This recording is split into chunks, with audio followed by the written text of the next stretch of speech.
Creating an interesting and immersive world in a video game is one of the best things that a developer can do. It helps the player see past all the ones and zeros and actually enjoy the fantastical world that they're playing in. But what's really interesting is seeing well-established and loved characters from different universes and just sort of throwing them together and seeing how they interact with each other. Sort of like on the first day of uni, but instead of trying to make awkward small talk with the stoner kid and that one dude that couldn't stay awake for more than 5 minutes, it's actually fun. Something important to remember is that this idea of crossovers is nothing new. It's becoming more and more prevalent now, but this phenomenon has been going on for decades. One of the earliest crossover games that I could find was called Battle Soccer, where characters from Gundam Warriors, Godzilla, and a few other properties had a kickabout together. So clearly, this genre was born out of a few dudes getting high and making a game. Since then, we've seen such games as the Mario and Sonic series, Marvel vs. Capcom, more recently Nickelodeon All-Star Brawl and Multiversus, and of course, Super Smash Bros. This idea of a bunch of characters coming together to fight some common enemy is the embodiment of fanservice, just straight up injecting serotonin into my brain. Like, who in the fuck doesn't get absolutely giddy over watching Bowser and Ganon firing cannons at Olimar, Fox, Samus, and Captain Falcon, just for Sakurai's Golden Child to appear and slice through the entire ship?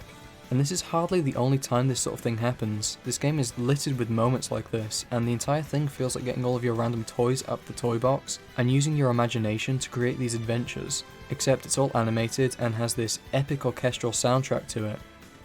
Things like Endgame and Smash Ultimate have kind of shown how enthusiastic fans are about big crossover team-up things. But I mean, don't take my word for it, look at these audience reactions.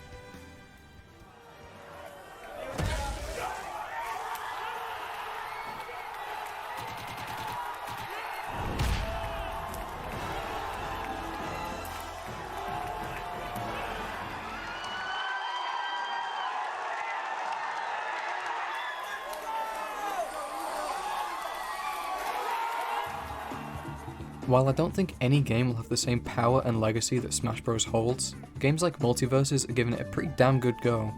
Seeing Harley Quinn, Jake the Dog, Bugs Bunny, Shaggy, Tom and Jerry, Batman, and LeBron fucking James in the same game as each other is mind-melting by itself.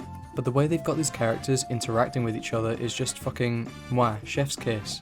Harley hugging Taz, Shaggy going Super Saiyan and punching Bugs Bunny, Superman and the Iron Giant just kind of vibing together. The whole thing just feels full of life and perfectly bounces all of these different personalities off of each other. Now, I've managed to avoid it for 30 something videos, but this is the one where I finally talk about Fortnite, because realistically, how can I leave it out?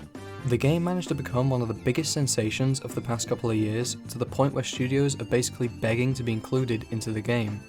If a game has Disney letting them use both Marvel and Star Wars characters in a game, then you know it's making big money. It's actually kind of mental just how many different characters and even real people there are or have been featured in the game. Currently I think they've got Indiana Jones and Darth Vader just kind of running around, as if Darth hasn't seen enough of Harrison Ford already. This might not be quite the same as Smash or Multiversus, but you can't deny that Fortnite is probably one of the most successful games for bringing different characters and franchises together. Crossover games are generally pretty universally loved, the main reason being that there's a character for almost anyone. Boot up Smash Bros with some friends and you already know that everyone there has a favourite character. The whole mixing of worlds and seeing just how the characters interact with each other, or whether they'd hate each other, or just flat out try and ignore them. Come on, what did Diddy Kong ever do to you? It doesn't matter if you want to see Jake eating Taz, Darth Vader killing the younglings on Fortnite, or just the whole squad united to fight a greater evil. Crossover games have got you covered.